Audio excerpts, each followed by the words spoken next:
Good evening and welcome to Pave's Forum for tonight's candidates. We're starting first with House District 26 and also State Senate District 17.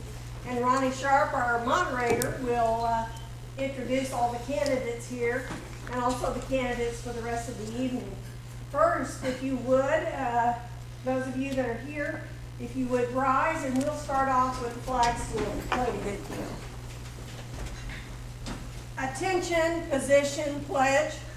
I pledge allegiance to the flag of the United States of America and to the republic for which it stands, one nation, under God, indivisible, with liberty and justice for all.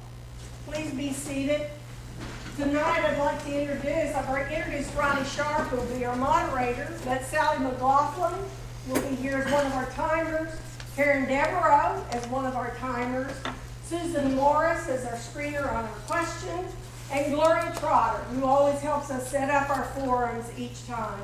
So thank you to all of our Pave members who are here to help us. And with that, Ronnie, I will. Thank you. Thank you, Marilyn. At this time, let's go over our candidate forum procedure so everybody will understand and know what's going on.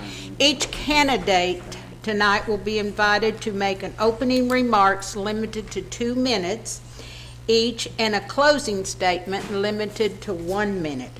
After opening statements, the forum will be open to written questions. Questions will be issue-based, and all candidates for the same position or question will be given the opportunity to respond if they so desire. Excuse me, I can't talk tonight. And that will last 1 minute. Because, and at this time, we would like for everybody to turn off, I brought mine, turn off your cell phone right now so we have no interruptions.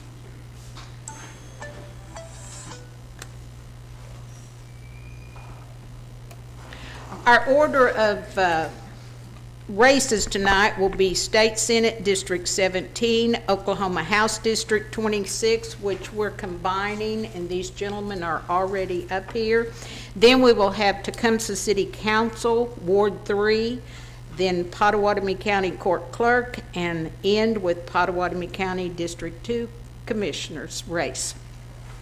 All right, let's begin. And beforehand, we did a toss-up with the coin to see who would go first, second, or third.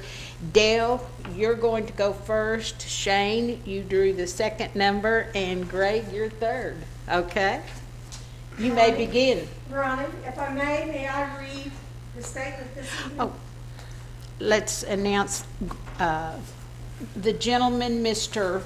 Bryce Barfield. He cannot be with us tonight, and he is running for Oklahoma House District 26 against Dale Curbs. Mr. Barfield did notify us that he was not able to be in attendance this evening, and in his statement that he presented to us, and I will read his statement, it will explain to you why he was unable to be here this evening. This is from Bryce Barfield, Democratic candidate for the Oklahoma House of Representatives, District 26. My sincere apologies to District 26. Due to possible exposure to COVID-19 this past week on a film set in Guthrie, Oklahoma on October the 16th, I'm not able to participate in the candidate forum tonight. I am on 10-day isolation, as are some of the other cast and crew of the film. Some are quarantined with COVID infection. Please pray for them all. As a matter of fact, the entire film production has been postponed.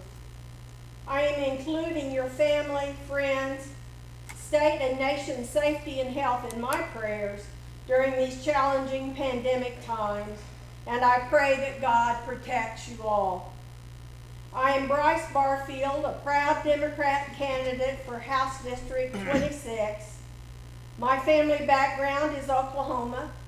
My ancestors migrated to Oklahoma Panhandle in the late 1800s, homesteading near the Beaver River.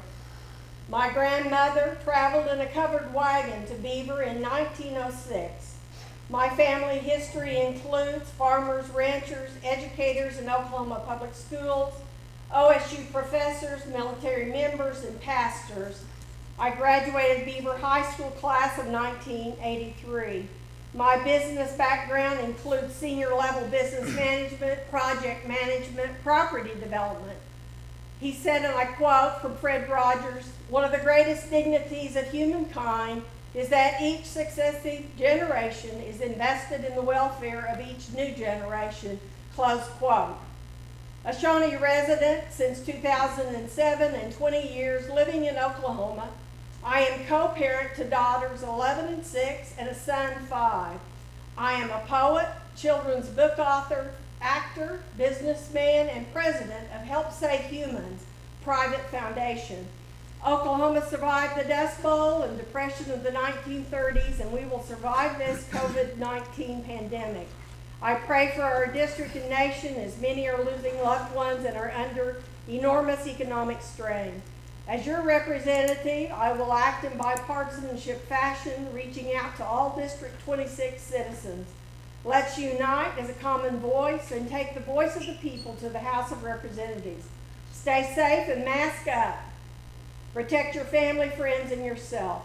Feel free to call or email me any questions you would like to have answered personally, and he has left his contact information here for anyone here that would like to see it. Thank you, Marilyn. Thank you. Thank you. Now we will proceed with Del Curbs. Well, thank you very much, ladies of Pave. It's always a pleasure to embark on your and do your forums. My prayers go out to Barfield on a safe and healthy recovery. My name is Del Curbs. I am the current seated state representative for House District 26. I've been in Shawnee since '96. I own the Coney Island downtown. There's my plug for my business. Come down and have a hot dog, chili dog. We'll get you taken care of.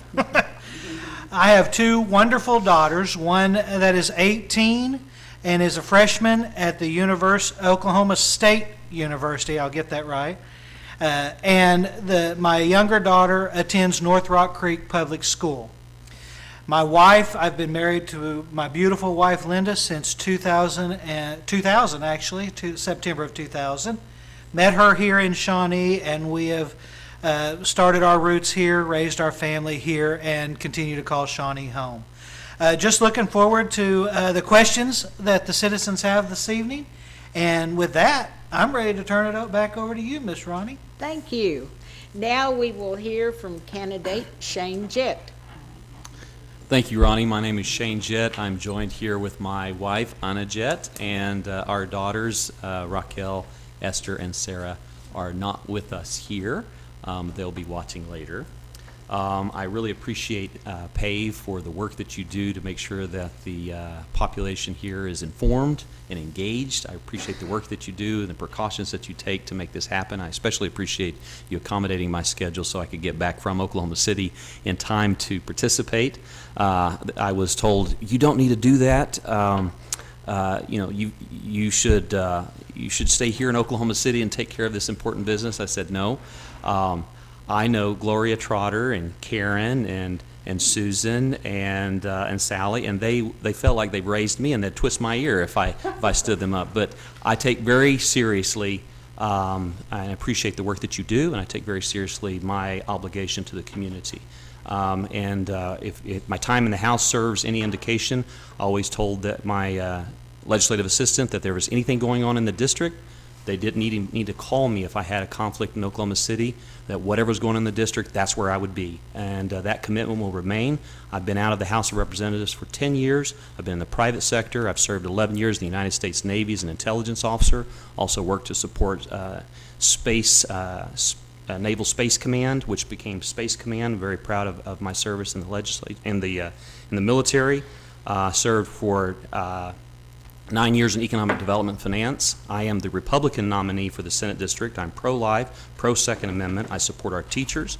I'm pro-business, and I support law enforcement orders. I kneel at the cross, and I stand for the national anthem. I'd love to have your support, and I'd be honored to represent this community as your state senator. Thank you. Now we will hear from candidate Greg Sadler. Thank you. First off, I want to say thanks a lot for having me here. My name is Greg Sadler. I'm the Libertarian candidate for Senate District 17. I live in Nuala with my wife and our 3 boys. We've got a small acreage out there where we raise goats. I also work for a printing company on the southeast side of Oklahoma City for almost 20 years now. I'm not a career politician. This is my first time running. I'm not looking to become a career politician either. And so I guess why am I here? I'm here because I have a passion for freedom and liberty. I don't like the direction our country and our state are headed, and so I'd like to be part of that solution. Getting back to small government, limited government, getting back to a system where people can take home more of their pay, we have less taxes, and I look at it like this: I don't know what's best for everyone in this room. I don't know what's best for everyone in District 17. All I know is that you should all have the freedom to make the choices that you want to make in your life without a lot of government intrusion.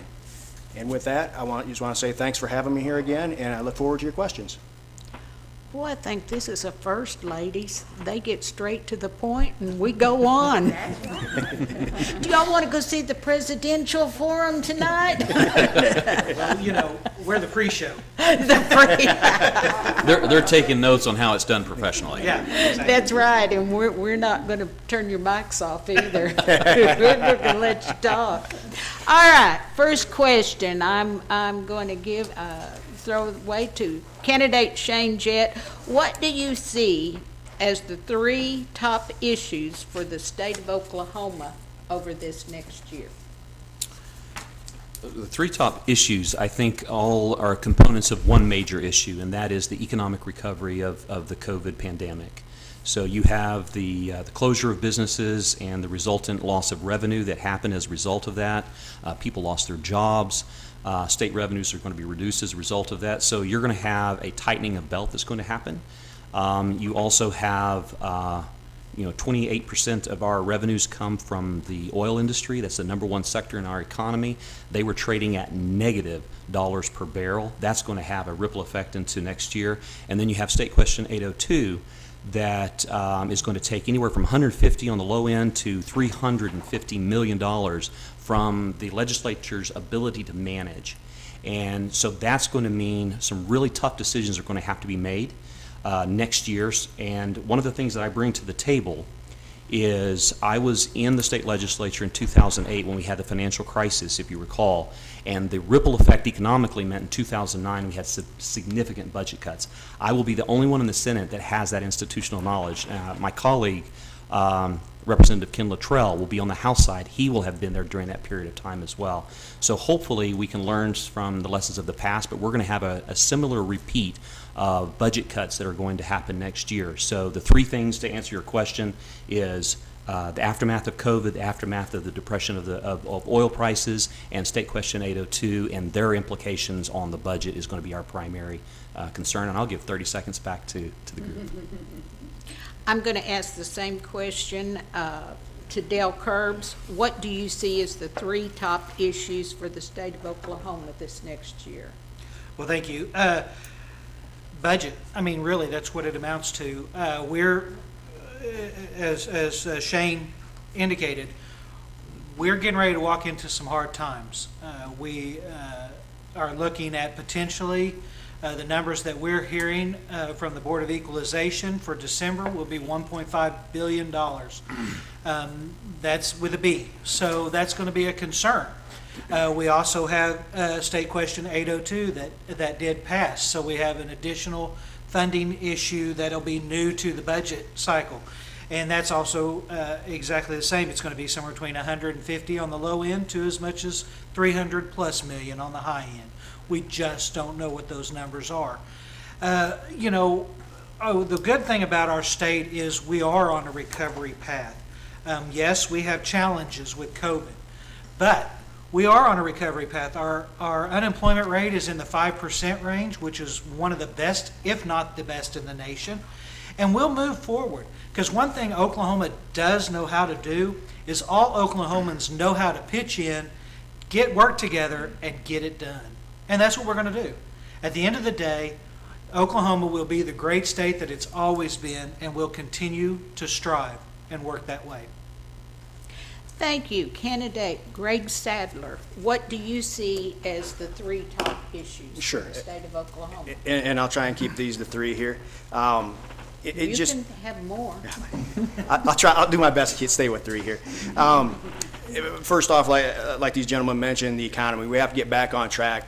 2020 and COVID and the pandemic has put a terrible hurt on tons of businesses, small and even large. We need to get our economy back on track. I believe we need to diversify. I don't think that we can continue to hit the oil and gas industry as hard as it is and depend on that year in and year out. I don't believe that's a good strategy. Kind of tying in with this, I'll go with the second thing, is we're going to have to, every family across the state is kind of tightening their belts. That we're going to have to do the same with government, that we're going to have to do our best to balance the budget, spend less, look for ways we can be more efficient. I truly believe we already have tons of revenue out there. I truly believe the money is already out there. We need to use it efficiently and smartly so that we can accomplish what we're still trying to do without raising taxes and hopefully cutting taxes. And the third part I'm going to bring up is something that's hitting everywhere across the country is criminal justice reform and incarceration rates. We continue to be one of the highest states with incarceration rates, and we have to look at a way to fix that. If I look at that as a two-pronged approach, ethically, do we need to be putting everyone in there for nonviolent crimes? The other part is, do we want to use our tax monies to fund that? And the answer for me is both no.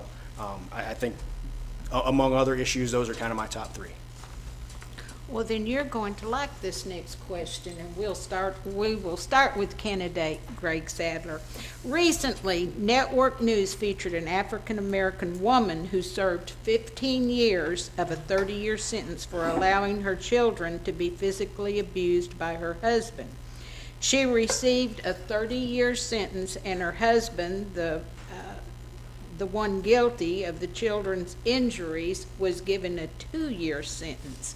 Do you agree Oklahoma needs criminal justice and sentencing reform? Why or why not? Quite simply, yes. Now, that's a very good illustration of the discrepancies between sentencing. We need to have something that's a little more forward to give judges the opportunity to give a fair sentence. I'm not for mandates that say you must have X amount of years, because every situation is different. But that's a great illustration that some people are coming in and getting a slap on the hand, and someone else is getting a very harsh penalty. We probably need to adjust both of those. Abuse is a very serious, is not a nonviolent crime. That is a violent crime. So that's something that I believe needs to be dealt with and handled in a way where we're being fair, though, and we're not giving one person an extreme amount of years and someone else very few. Thank you. Same question to candidate Shane Jett. Do I need to repeat the question, or? I think the question was basically, do you believe there is a need for criminal justice reform inside of the situation where a mother who saw the father of her children injure her children, and the one who perpetrated the crime got 2 years and the mother who saw it got 30. No one in their right mind would think that was just. And when we talk about criminal justice system, yes, we need reform. We need reform that addresses those inequities. We also need a little more flexibility where judges can take in consideration the mitigating circumstances. Sometimes in our efforts to get justice, we end up restricting the common sense element in the courtroom. One of the things in 2008, I was part of the Academy for State Goals, and we pulled prisoners out of prison and interviewed them at length and talked to experts around the state, trying to figure out what is the right formula to keep our citizens safe, keep our police officers safe, And what we discovered was a number of things. There's a lot of recommendation that came out of that, but we have to focus on putting people in prison we're afraid of and not the people we're just mad at. Because at the end of the day, the taxpayers pay 100% of their upkeep, their meals, their room and board, everything. And so we have to balance, as legislators, try to figure out exactly how much of the tax burden should go to the taxpayers and how can we integrate them back into society if they're not violent. So locking people up they're afraid of and allowing people that can start contributing back to society, we need to get them back into those communities as we can. And it's a difficult set of circumstances that have ripple effects, but you can count on me. I will be willing to do the research and take tough stances to try to address that. Representative Dale Curbs, the same question: does Oklahoma need criminal justice reform and sentencing reform? Absolutely, we do. You know, if you look at that case at face value, the scales are obviously extremely off balanced. So, but what we need to understand is that we don't know the entire case history on that. So we need to make sure that before we start casting judgments and decisions that we understand all of it, you know, with that specific case or any case. So criminal justice reform itself is not just one thing. It is a mass network of problems that we have. And Shane took the words right out of my mouth, is we lock those up that we're afraid of, not those that we're mad at. Because at the end of the day, if we locked up the folks we're mad at, I'm pretty sure there wouldn't be any of us in this room. We'd all be behind bars. So, yes, to answer your question. Let's continue this discussion. Are you for or against question 805? Is that me first? You first. I'm looking straight at you, and this is Dale Curbs, by the way. Well, 805 is a criminal justice reform bill that's put forth for a state question for the vote of the people. So what I have encouraged everybody to do is do your research on that. There are always concerns that I have with state questions. One of those concerns with this state question is putting classification of crimes in Constitution. That creates a challenge itself. So do your research and don't rely on any elected official or somebody just telling you it's the right way to vote or the wrong way to vote. Do your research, look at the state questions, and decide which way you want to vote on that question. Candidate Shane Jett, same question. Are you for or against question 805? Like everyone in this room, I get one vote on state question 805. I will be voting no. And the reason I'll be voting no is because, to Representative Curb's point, when you start cluttering up the Constitution of the state of Oklahoma with a lot of nuanced legislation, up to and including the flashpoint of kerosene and a lot of other provisions that shouldn't be there, it not only convolutes the Constitution, but it also prevents your legislators in real time to begin adjusting for unintended consequences. One thing that I do as a legislator, I'd always reach out to my district to find out who in the district are the experts or living on the ground floor of these types of reforms and ask them, how does this impact your job? And I've heard overwhelmingly across the state, but especially for police officers right here in Shawnee, law enforcement are opposed to this state question. And I think the answer is to go back to the drawing board and have our state legislator to take the hard position of really crafting something that addresses the needs that 805 is trying to address. We have too many prisoners in prison. Some of them should not be there for as long as they're there. And guess who's paying the bill? Taxpayers. So this is trying to answer a question. Unfortunately, I believe because of the way it was done and where it's going to be located in the Constitution, this is not a good bill for Oklahoma. Candidate Greg Sadler, are you for or against question 805? I'm going to take the for. I'll be voting for it. I do acknowledge, however, it's not perfect. There are things within there that aren't just right, but I think it's a good first step. You know, my understanding is that judges can still look at prior convictions. It's just that this will put a cap to any kind of sentencing enhancement, so that someone can't walk in there and get a ridiculously long sentence there, like the case we talked about earlier. And so I think it brings us closer to the direction that we do need to go. Are there things that can be tweaked in there? Are there things that can be maybe a little better? Sure. But overall, when I look at it, I have to vote yes on that. Thank you for your answer. Let's change the subject before our time runs out tonight. Let's talk about health care in Oklahoma. And we will start out with candidate Shane Jett here. It will be the same question for all three candidates. Lack of health care and insurance coverage remains a real problem for nearly 200,000 to 300,000 Oklahomans. Plus, many rural hospitals are closing, leaving many Oklahomans to have to drive great distances for emergency care. How do you plan on fixing this problem? So we're doing a study in Oklahoma City today about wicked problems. And wicked problems are those that there's not a clear answer on how to resolve it. Everyone understands it needs to be resolved. It's multifaceted. This is one of those wicked problems. One of the things that I think COVID has highlighted for the state of Oklahoma is the way that you can project health care into rural areas using technology, which again requires us to have proper broadband access for our families and internet in the home so that they can have access to these types of technologies. That is one.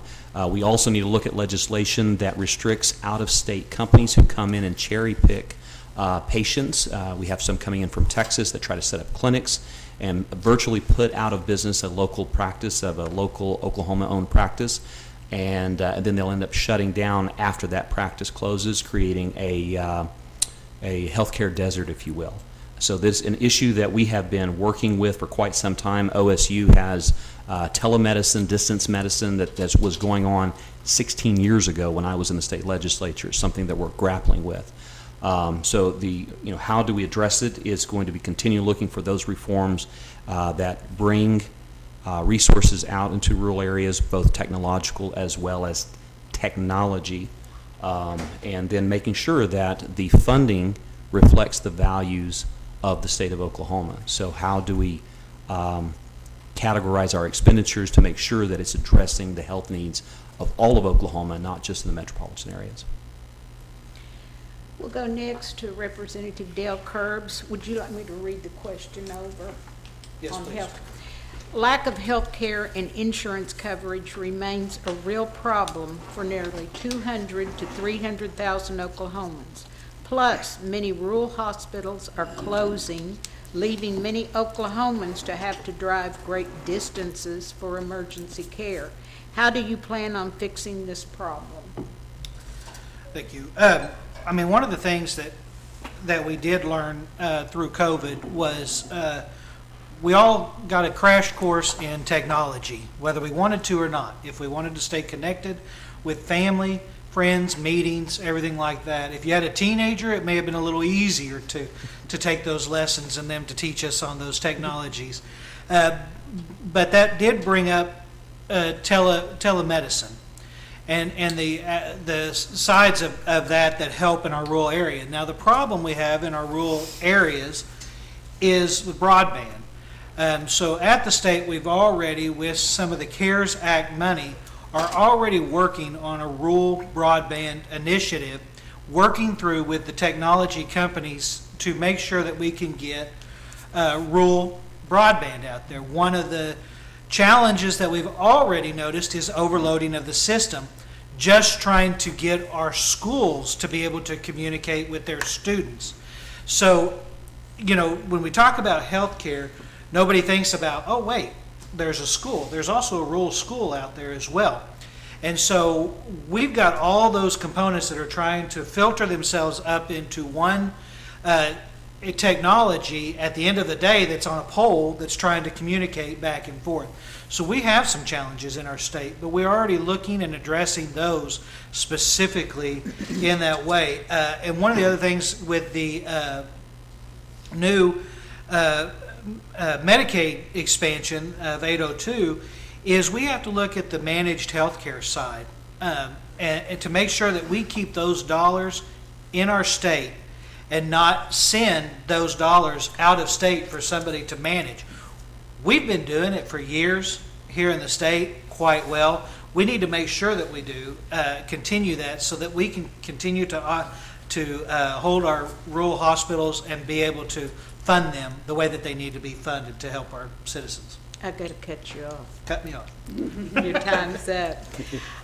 Candidate Greg Sadler, lack of health care and insurance coverage remains a real problem for nearly 200 to 300,000 Oklahomans.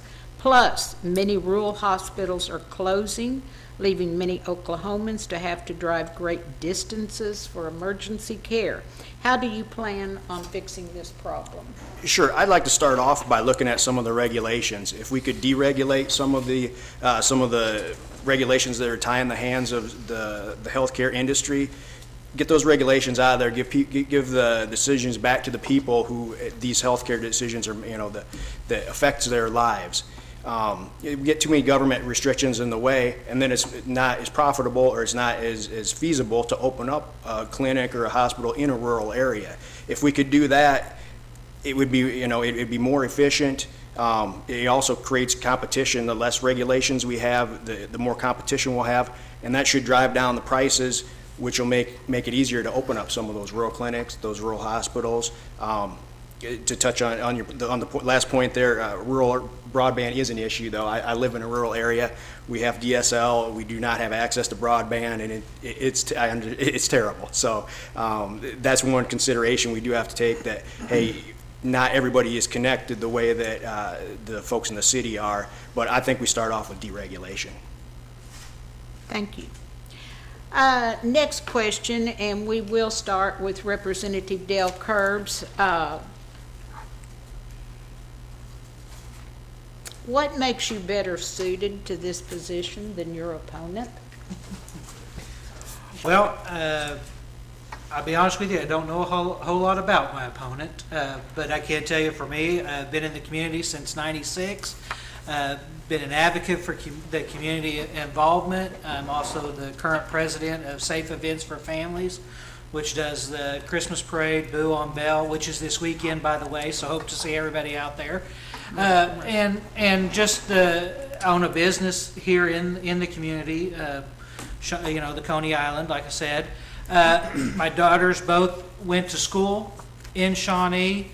I just continue to be out, be around, always available, being able to talk to our community. And at the end of the day, when the time comes, I make sure that House District 26's voice is not only heard, but we have a seat at that table and we're listened to. Thank you. Same question to candidate Greg Sadler. What makes you better suited to this position than your opponent? Sure, and I'm going to go with, I'm a political outsider. I don't have any connections to anyone in our current political system. I don't owe anyone anything. I would be working strictly for the people of Oklahoma. I'm not backed by any kind of big money corporations or any kind of organizations that would expect me to do this or this or this. I can strictly keep the best interests of everybody in mind. I guess we have a political outsider for a governor and a president as well, so I think that bodes all right for me. Thank you. Thank you. Same question to candidate Shane Jett. What makes you better suited for this position than your opponent? Well, I've always prided myself in running a campaign that reflected what I brought to the table, and let the voters make the comparisons themselves. What I bring to the table is 6 years of experience in the state legislature doing a very difficult economic crisis, and I think that will help in the year ahead. I served in the United States Navy for 11 years. I served my country in uniform. I look at public service the same way I look at serving in uniform. It's you're putting your family and yourself at risk, fighting for things you believe in, and people back home that depend on you to stand in that gap. So I bring also business experience. For the last 9 years, I've been doing economic development and finance. We have a financial crisis ahead of us. That experience, I believe, we can bring to bear. I'm from this community. I love Oklahoma. The fact that I run for office or put my name out or come to City Hall meetings is because I believe in democracy. I believe in our republic and our form of government, and I love this community. And I would love to be your voice up in Oklahoma City at the state capitol. My cell phone number is available. I believe in transparency, I believe in accountability, and I believe in access. My cell phone number is 405-476-7501. It's the same one I had when I was elected in 2004. It will not change, and again, my family and I would be honored to represent this community. Thank you. At this time, ladies and gentlemen, this is the end of our question and answer series. We will allow and we will go in reverse order at this time. They'll have 1 minute closing statements, and we will begin with candidate Greg Stadler. Sure. Real quickly here in closing, I just want to reiterate that I am a political outsider. I support low taxes, a limited amount of government, high freedom, no government intervention. You ought to be able to live your lives the way that you want to live your life. There has not been a libertarian in our legislature so far. If you're looking for a change, I would definitely be the candidate for you if you're looking for change. Thank you. Thank you. Our next closing statement will be from candidate Shane Jett. Well, I pretty much did my closing statement in the previous question, so I would just say that I also am for limited government and reduced, more freedom in our communities, and I think it would be a tremendous honor to represent Greg Sadler and his family in the state senate, if you will give me permission to do so. But I see that we have a lot in common, and I agree with a lot of the planks of the platform of the Libertarian, because I do believe in smaller government and liberty as well. So let me clarify now, the last two candidates you have heard from, they are both running for State Senate District number 17. And then our closing statement, this, I don't want you to get confused, this is for Oklahoma House District 26, and we will hear from Representative Dale Curbs. Well, again, I want to thank the ladies of Pave for having these forums to get the information out to our community so that they can make an informed decision on voting. It's been a great privilege to serve House District 26 for the last 4 years, and with your help and your continued support, I'd like to go back to the Capitol and continue to work for House District 26. Just being in the community and being out there and everything that is involved, not only at the Capitol, but just our community, it's an absolute honor to serve and make sure that our voice is heard up there at the Capitol. And before I get the final cutoff, I've got to do the plug one more time. Boo on Bell is this Saturday from 4 to 6. It's a drive-through trick-or-treat. And I'll leave you with this final quote. Our lives begin to end the day we become silent about things that matter. Read that one more time. That interests me. Our lives begin to end the day we become silent about things that matter. That applies to all of us in this room. And now, in all fairness, his opponent that could not be here tonight, his name is Bryce Barfield, that is running against Representative Dale Curbs. Thank you, gentlemen. I've enjoyed it. don't forget, vote for Jett. Thank you. And now, if our Tecumseh City Council Ward 3 candidates will come up, please.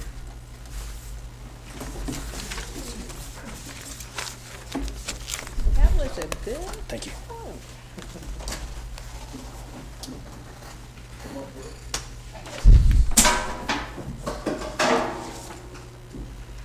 Gloria. Good job. I'm going to be making these up as we go. I'm going to be, because we don't, I don't. you just let him do the statement of facts since his opponent didn't show up?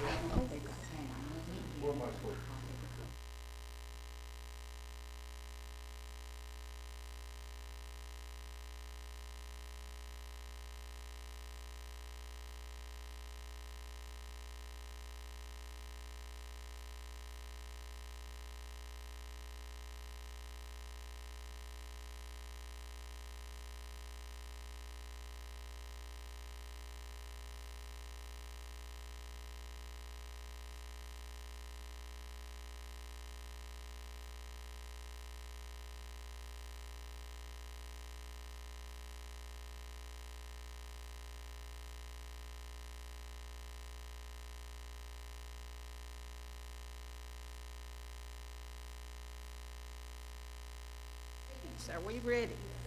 Okay. Our next candidate is running for Tecumseh City Council, Ward 3, and his name is Don Bradley. So we will hear from Mr. Bradley right now. He will have 2 minutes opening. My name is Don Bradley. I'm 71 years old. I have resided in Tecumseh for about 8 years. My wife's family's been here forever. Had ties here. I want to say thank you to you ladies for doing this. I mean, it's nice to have a way to voice your political views, I guess. My agenda is, since I've lived in Tecumseh, I've seen no progress being done in the infrastructure. I see city people going around and putting Band-Aids on things. If any of you have ever driven in the city of Tecumseh, you probably should sue the city for some new shock absorbers because the streets are horrible. And I mean, that's just where I'm, you know, I know I have a business background. I know how to go out and find money.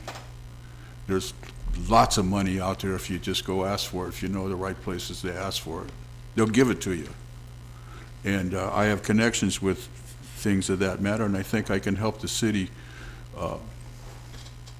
just get better, man, and do things for the future. We got to start taking care of getting new water lines, new sewer lines, paving the streets. I mean, our children, when we hand this off to them, what are they going to have if we don't start investing right now? And I do not see that happening, and I'm going to try to make it happen. So that's all I got to say. Oh, no, we're gonna ask you some questions. And, It's not going to get off that easy, huh? no, not that easy. I'm And not a you- politician, by the way, in case you can't tell. You mentioned kind of what your priorities were, but what do you think your top 3 priorities are if elected to the Tecumseh City Council? What do you want to see done? You've told us part of it. Well, I would like to see some energy inducted into the infrastructure, not the infrastructure, the working community there in Tecumseh. The people like that are working at this city hall. City hall's tired. You can go in there, it looks like California. They got big glass walls up and don't talk to me. And man, is that what this town is about? That's not what I moved here for. Things have got to be changed. We need to wake the people up. We don't need to have some big companies come in here and put an airport around the corner or something like that, but we do need to find ways to get some money in here, and so we can start working on these things, so that we can start getting people doing jobs. That there's some people down at the city hall, and I'm not mentioning any names, but that wearing 2 or 3 hats. Now, how is a guy supposed to be effective when he's got 3 different departments he's trying to run? You know, you can be good at one thing. You might be blessed and be good at two things, but three things? We need to find a way to help these people. I can't see that far. You've got 30 seconds. All right, I'm done. I'm done, thank you. Okay. Dwelling on new structure, business, how would you go about promoting or bringing in new business to Tecumseh? Well, that's a very good question, and that's something that needs to be addressed, and that would be a number one priority in my opinion. Half the buildings, the commercial buildings, and please don't, it's not an exact number, but there's a lot of empty buildings in the city of Tecumseh, and I'm talking about commercial buildings downtown. But then on the other hand, I live right up the street from the farmer's daughter.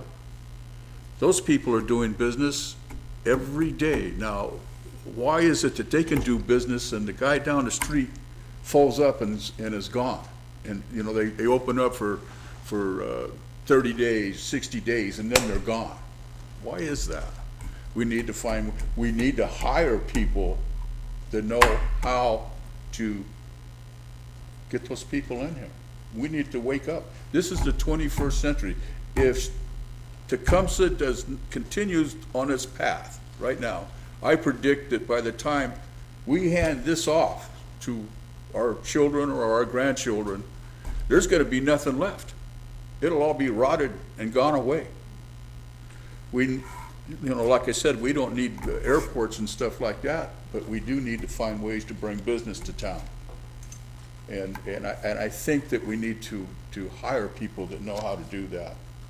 I really do. Thank you. This will be your last question. You're going to get off easy a little bit. What makes you the better suited candidate for this position than your opponent? I've been in business pretty much my adult life. I've been a manager, managing companies, trucking companies. I've been my last 10 or 15 years, I was an RV salesman selling high-end RVs and stuff like that. So I know how business works. I know how to ask for money. One of the second hardest things in learning how to sell something is asking for money. The first is the word no. Believe it or not. But so I think that gives me and in being in the RV business, my skin is about that thick. So as I understand it, that the position, you're not always making people happy, and you should have a thick skin. So That's right.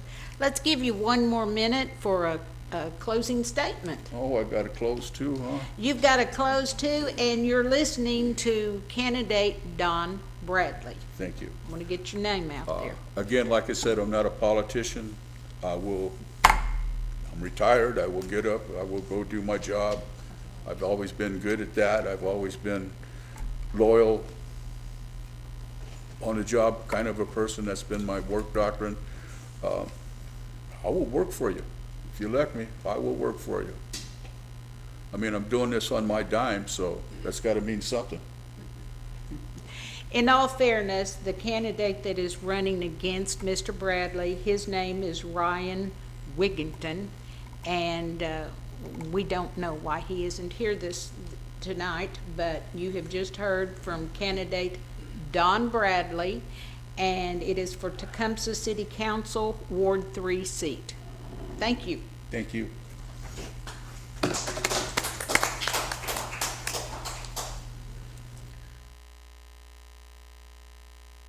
People, and our next race is Pottawattamie County Court Clerk. And Valerie, you... And I apologize, you're going to have to tell me how to pronounce your last name. I get it wrong all the time. Elson. And then we have We, Sadler was going to make a statement from our client. Okay, thank you.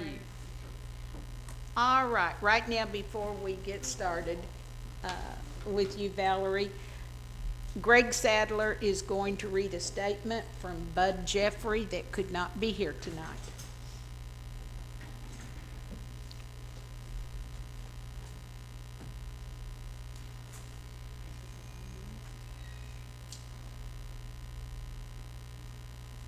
Okay, so I apologize. I'm going to do the best I can with the information I have here, but Bud wasn't able to be over. He had a scheduled surgery today, and so he wasn't able to attend, but he wanted me to pass this information on.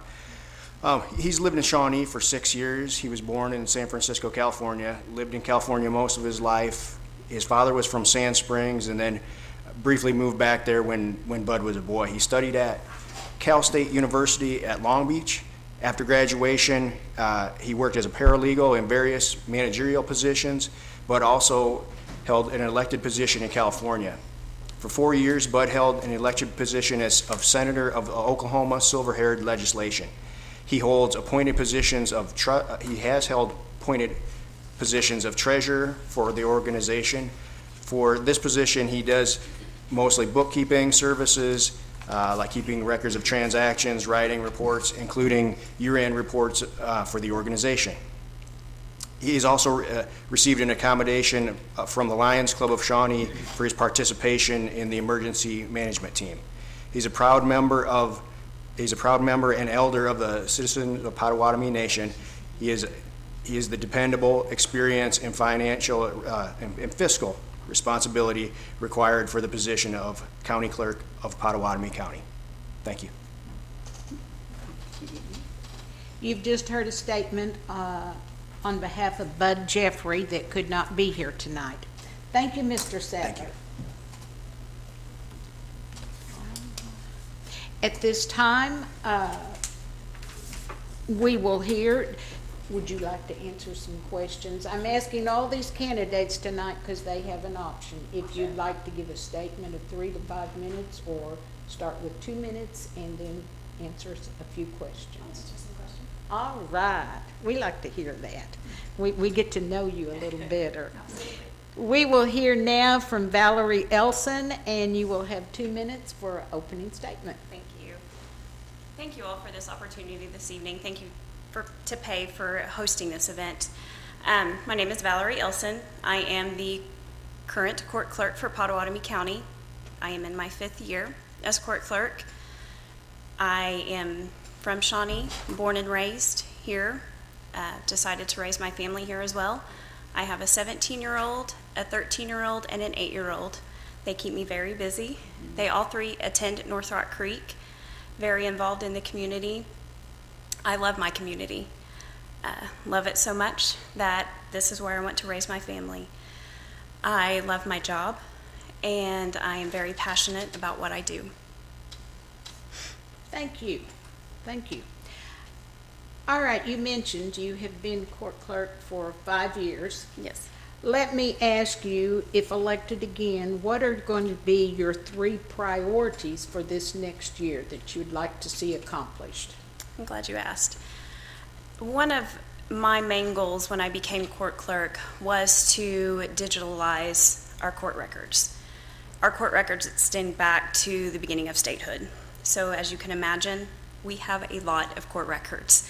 And we are in an old building that does not have a lot of storage. Storage is a main issue for us. The commissioners are working really hard to help us get more storage.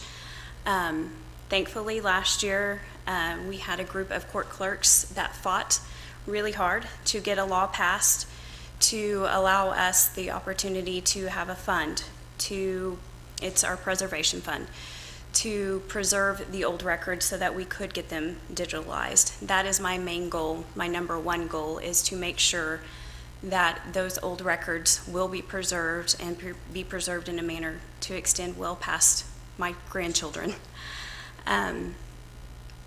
Number 2 would probably be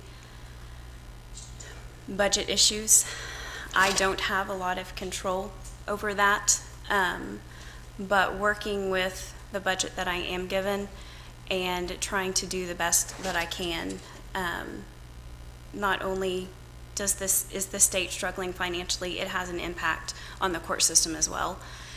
And I will continue to make sure that the court system functions with the limited funds that we are given. What is your most successful venture? We know this next answer. Have you ever been in a position where you were responsible to make decisions affecting the public? If so, what was the outcome? Can you read that one more time? Okay. What is the most successful venture that you've been involved in? Have you ever been in a position where you were responsible to make decisions affecting the public? If so, what was the outcome? Well, the first thing that comes to mind is our process during this pandemic. Not a situation that any court clerk has ever had to deal with before, and I had to tackle it head on. The courthouse was closed for 3 months, and just recently, a few weeks ago, we were closed again. So trying to figure out a way for us to still be able to serve the public without having the public in the building, and that's not easy. Our office does numerous things, filings for attorneys, issuing marriage licenses, processing passports. All of these things require the public in our office, and we had to come up with a system to continue functioning. One of our fun little things that we did was utilizing the old MidFirst Bank across the street. The commissioners were so generous in letting us use that building. We were able to still issue marriage licenses during this pandemic, and I think to some people that may not seem like that's important. But for those that wanted to get married, we had the capability to continue issuing marriage licenses by utilizing the drive-through bank. And that was our way of being able to spread a little joy during these difficult times. That's delightful. You just educated me. I didn't know all the things that it you did. It was seriously. Our office does a lot. It's a very high volume office. All right, I've asked all the other candidates here tonight. I'm going to ask you, what makes you better suited to this position than your opponent? One word: experience. I started 16 years ago in the courthouse. I worked upstairs in the file room, pulling files for the judges. I then was able to work in the court clerk's office, filing probate and guardianship matters. I then transferred to traffic and started taking court minutes in the courtroom. After doing that for a year, I was asked to be the bailiff for, he is now Chief Justice Douglas Combs. I was his bailiff for 5 years, and then had the opportunity to be the bailiff for our current district judge, John Canavan. After Rita Head, the previous court clerk, decided to retire, I applied for the position. She left with 1 year left of her term, was selected by the commissioners to sit in this position as court clerk, and I have seen every aspect of the judicial system. I have the experience, I have the knowledge, and I have the passion for this position. Excellent. If you'd like 1 more minute to continue, we will give you a minute for closing statement, but Okay. You're summing it all up. Well, one more thing. I've said it several times. I am very passionate about what I do. I don't work in county government to bring home a big paycheck. I work in county government. I work in county government to serve the public. I love this community, and it is my pleasure to get to go in every day and serve the public that I live with. I don't get to see people at their greatest time in their life, but I get to help them in any way that I can, whether it's just a friendly smile or whether I get to direct them where they need to go or how to go about the process that they're needing. I truly do get to enjoy it, and I really hope that I will have your vote on November 3rd. Thank you. Thank you. You have just heard from Pottawattamie County Court Clerk Valerie Elson. And in all fairness, her opponent, his name is Bud Jeffrey, and he could not be with us this evening. Thank you, Valerie. Thank you.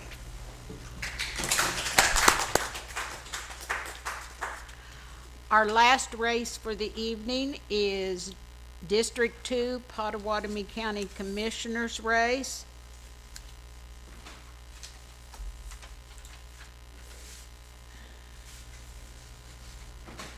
Ron and Norman left, but he's coming right back. Okay.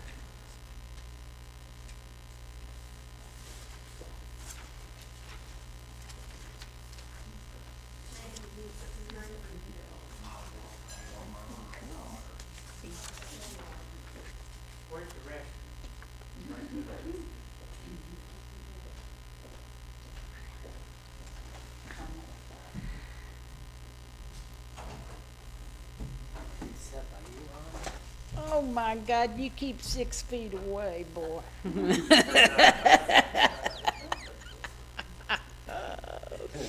Are we on? Yes. We're on TV? I apologize What for? for my professionalism.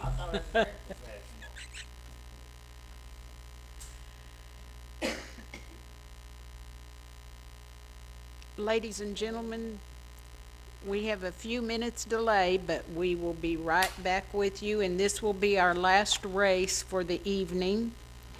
Once again, it is Pottawattamie County District 2 Commissioners race. The candidates are Randy Thomas and Norman Smith.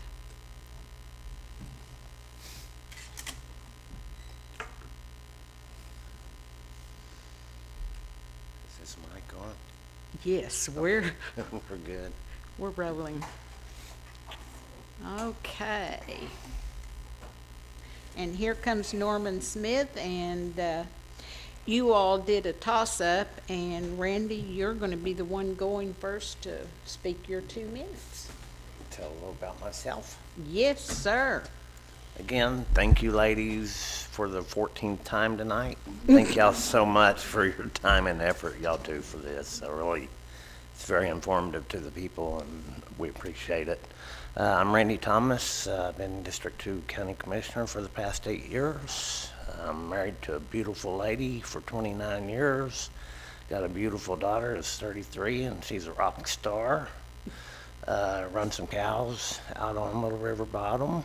Been here for 26 years. Retired firefighter out of Norman, so I was in public service for 25 years there. Best job in the world.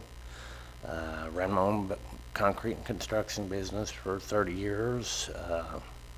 Very successful. I was very blessed to have it, but I worked 2 jobs for a long time. Again, I've been serving y'all for the last 8. I'm a public servant, and that's a part of me that is in my heart, and I believe in it, and I really do have a passion for it. Thank you. You have just heard from candidate Randy Thomas. Now we will hear opening comments from candidate Norman Smith. Thank you.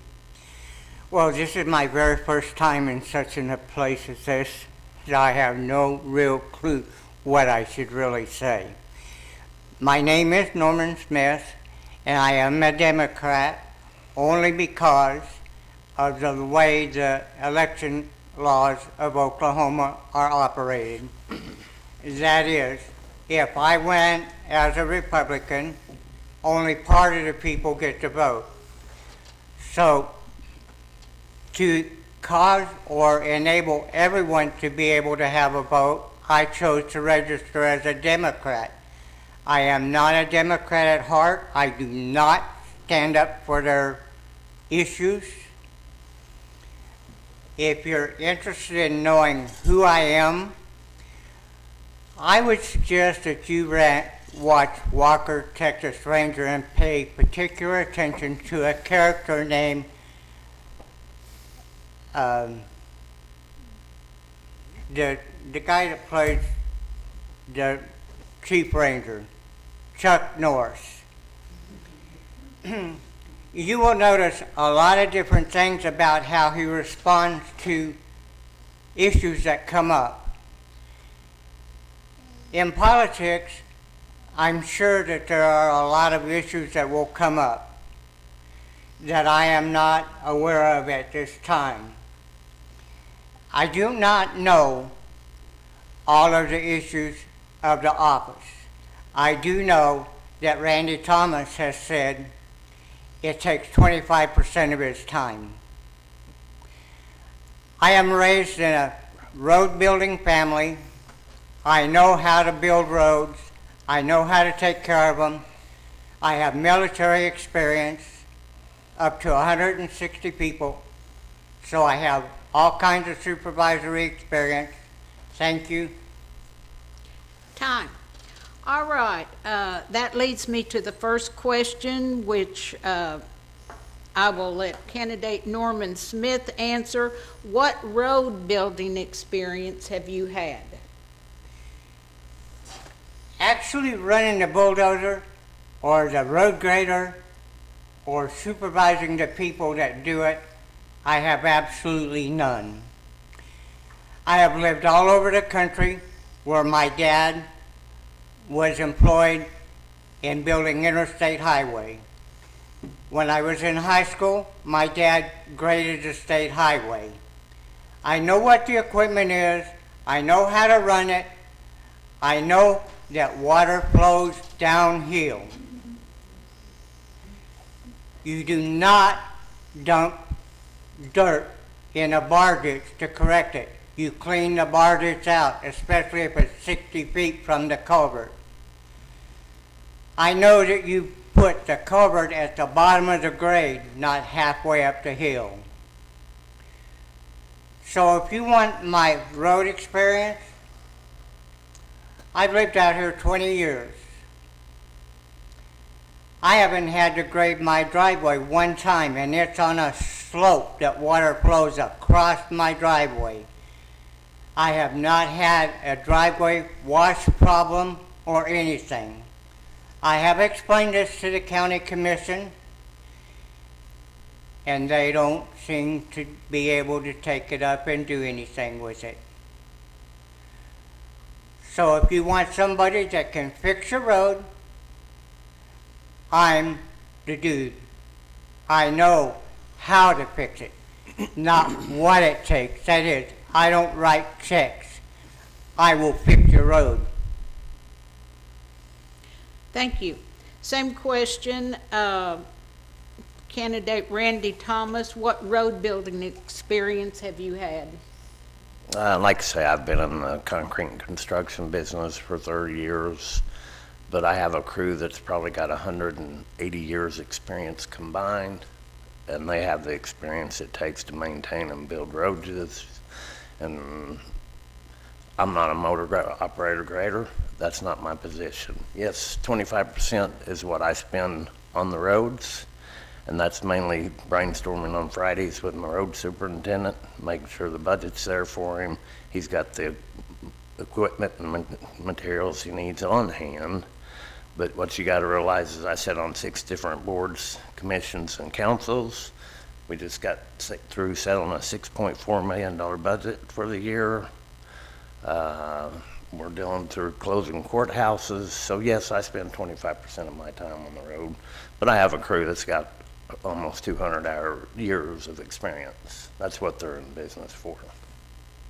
Thank you. The next question to both of you gentlemen, and we will start with Randy Thomas. What is the largest budget you have dealt with?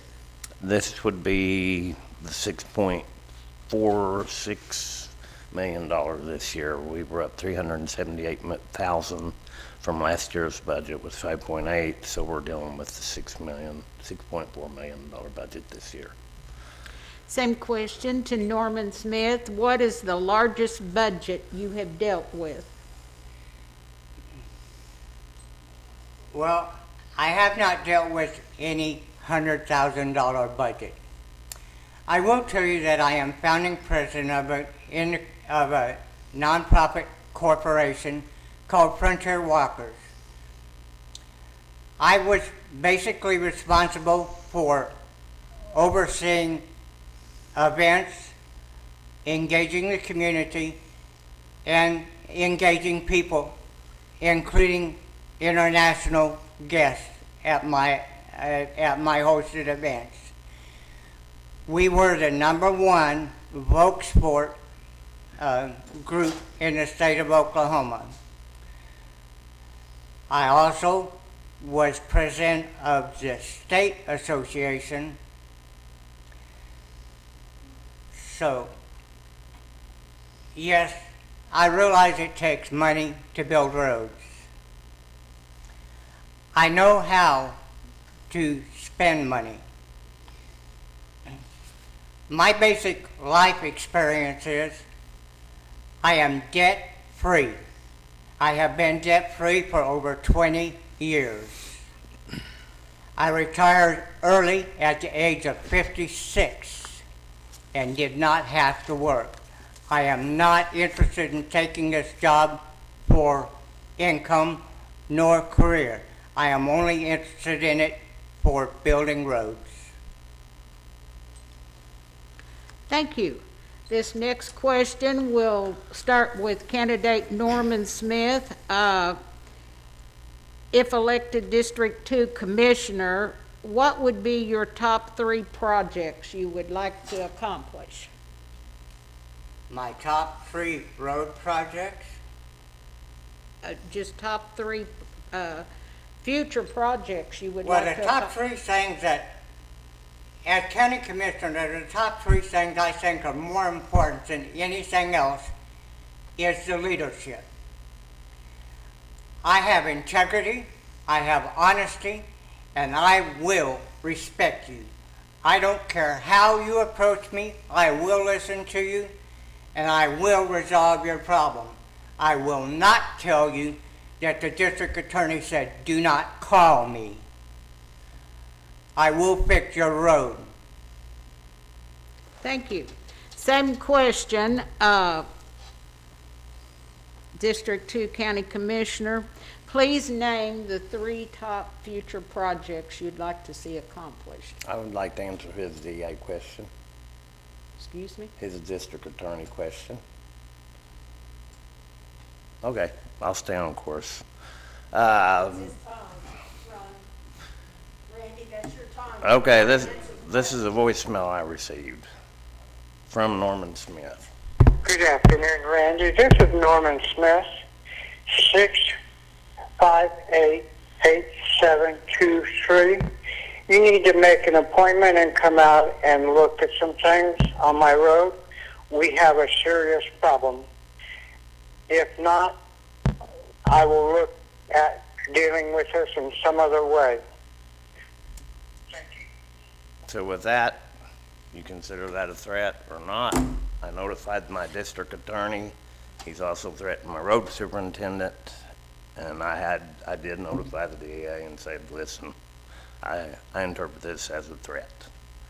3 top projects. We're going to be the new east suburb. It's going to be a challenge. We're going to grow like the balloons. I had 350 new addresses from January 1st of this year to at this point right now through our addressing. So we are exploding in District 2.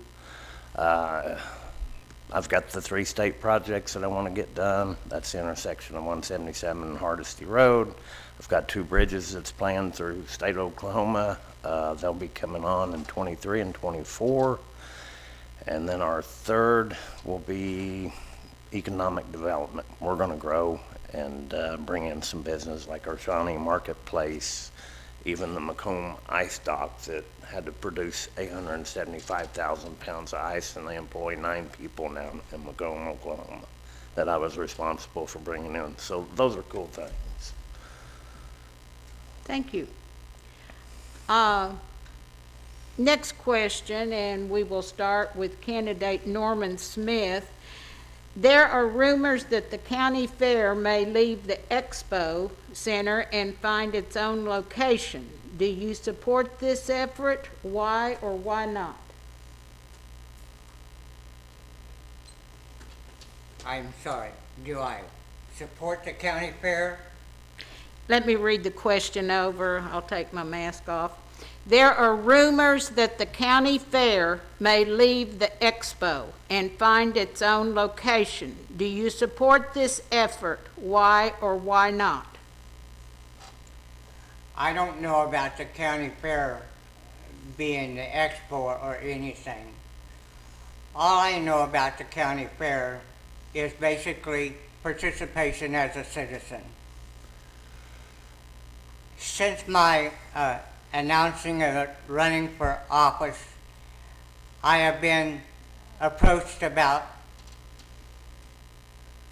improper things conducted at the county fair or through the county fair that affect a major industry in our state, namely cattle. If you want the particulars on that, it's a matter of a court record. It required a judge's signature to allow an individual who is winning titles right and left to participate. That's wrong. The county commission needs to handle this before they have to go to law. Same question to candidate Randy Thomas. There are rumors that the county fair may leave the expo and find its own location. Do you support this effort? Why or why not? I think right now it's called a legacy event, Ronnie, at the county fair, so it's no charge to the county at the expo. We've got an excellent facility there, so I think we need to keep it there for the time being. I think that some people are disappointed with it, and I understand that, but I think, it's there, why not use it? It's protected as a legacy event, so I think we should keep it there for the time being. There's no reason in getting mad and picking up our toys and going home. Thank you. I will address this next question to candidate Randy Thomas. Can you effectively work with state or tribal agencies for the betterment of the county? I've already done it. It's a beauty. I've done a 2-mile project with the absentee Shawnees.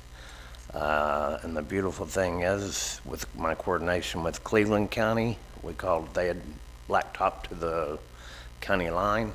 So basically what we had to do was Cleveland County built the 2 miles, the tribe reimbursed us, so we had to pay up front, and then the tribe sent me a check for $363,000. And so that was one example of working with the tribal government. And then again, you will start seeing utility poles being moved at Hardesty Road. It's going to be a 4-lane there on the west end of the intersection. That's a $3.5 million state project that I've been waiting on.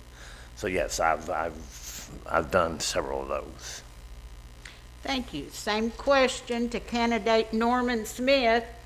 Can you effectively work with state or tribal agencies for the betterment of the county? Yes, I can effectively vote for people in support of the community. Thank you. At this time, this will be the close of our question and answers, and we will go in reverse order. Candidate Norman Smith, you will have a 1-minute closing right now. I have 1 minute for a closing statement? Yes. Well, gee, folks, all I got to say is that I'm totally unprepared for this kind of a confrontation, or however you want to pose it. I was told this is not a debate. I was told I'd be given questions, but I didn't have any idea what the questions are. I feel that some of the questions that have been asked have been unfair questions to me because I am not at this time a participant in the government structure of the county. That will all come as soon as I become an elected official. The same way it did for Randy Thomas. He didn't know a lot of the stuff he does now before office. He picked up a lot of this thing. If I become elected, I will do the same thing that Randy Thomas did. That is, I will go to the class that new incumbent county commissioners go to and are informed about a lot of these kinds of things. I do have the ability to make decisions or to make clear, reasonable judgments on things that are presented to me. But to ask me how I will act to any of these things is not right, in my opinion. Thank you. Oh, I'm supposed to say thank you? I'm sorry. It's all right. Candidate Randy Thomas, you have 1 minute closing. I would like to respond to, in the countywide, it came out as I was showing favoritism and corruption. And I would assume that Norm's talking about 4 miles of Dutton Road that were chip and sealed. And what he does not know is I received a $20,000 grant from the town of Tribby out of the Road and Alley Fund. Then I applied for a $40,000 co-ed grant for the road through co-ed. And then I applied through District 2 for $26,200 through a co-ed grant. So we started this project at $86,200 to the good before I spent a penny on it. So that's, if those are the allegations of corruption and favoritism, that was for the town of Tribby, and we received $86,200 before we even turned a rock. So again, you guys know me, I'm Randy Thomas. I'd love to be honored to serve another 4 years. Thank y'all. Thank you. Let me take my mask off. I would like to thank everybody here tonight. I'd like to thank the candidates for their participation tonight. We hope after tonight's forum, we have enlightened you towards a more informed decision. We always have our saying, and we always close, democracy is not a spectator sport. Exercise your right and your privilege to vote. It's coming up November the 3rd. Thank you. Thank you, guys. Would you mind if I asked you if I